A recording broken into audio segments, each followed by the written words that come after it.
ইরাকের মতো ইরান যুদ্ধ দীর্ঘস্থায়ী হবে না, মার্কিন প্রতিরক্ষামন্ত্রী।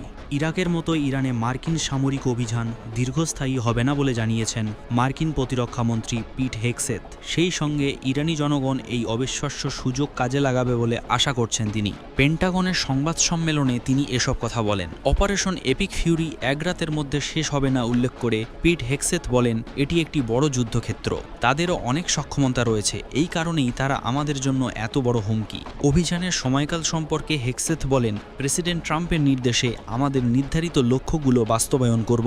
যুক্তরাষ্ট্র তার স্বার্থ রক্ষায় যতদূর প্রয়োজন ততদূর যাবে, তবে তাড়াহুড়ো করে কোনো পদক্ষেপ নেবে না। মার্কিন প্রতিরক্ষামন্ত্রী বলেন, ইরানের বিরুদ্ধে চলমান মার্কিন সামরিক অভিযান কোনো দীর্ঘস্থায়ী যুদ্ধে পরিণত হবে না। এই মুহূর্তে ইরানের ভূখণ্ডে কোনো মার্কিন সৈন্য নেই বলে জানান হেগসেথ, তবে ভবিষ্যতে এমন পদক্ষেপ নেওয়ার সম্ভাবনাও তিনি নাকচ করেনি। মার্কিন প্রতিরক্ষামন্ত্রী বলেন, ওয়াশিংটন আশা করে ইরানের জনগণ এই অবিশ্বাস্য সুযোগ কাজে লাগাবে। ডোনাল্ড ট্রাম্পের আগের মন্তব্যের দিকে ইঙ্গিত করে হেগসেথ বলেন, প্রেসিডেন্ট স্পষ্ট করেছেন যে এখনই তোমাদের সময়, যা ইরানের জনগণের প্রতি একটি স্পষ্ট বার্তা। হেগসেথ ইরানের নিরাপত্তা বাহিনীকে সতর্ক করে দিয়ে বলেছেন, তাদের পরবর্তী সব পদক্ষেপ খুব ভেবেচিন্তে নেওয়া উচিত। সংবাদ সম্মেলনে কড়া হুঁশিয়ারি দিয়ে পিট হেগসেথ বলেন, মার্কিন নাগরিকদের মৃত্যুর জন্য দায়ীদের খুঁজে বের করে হত্যা করবে ওয়াশিংটন। তিনি বলেন, ইরানকে কোনোভাবেই পারমাণবিক অস্ত্র অর্জন করতে দেওয়া হবে না। তেহরানের বিরুদ্ধে পারমাণবিক উচ্চাকাঙ্ক্ষার সুরক্ষা কবচ হিসেবে প্রচলিত সামরিক সক্ষমতা বৃদ্ধির অভিযোগ করেন তিনি।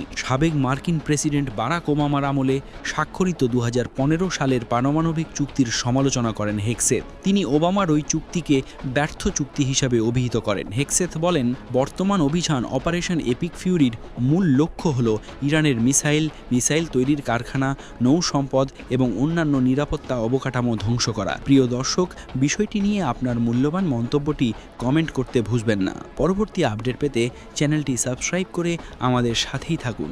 ধন্যবাদ। এসকে টিভি বাংলা, সাথেই থাকুন।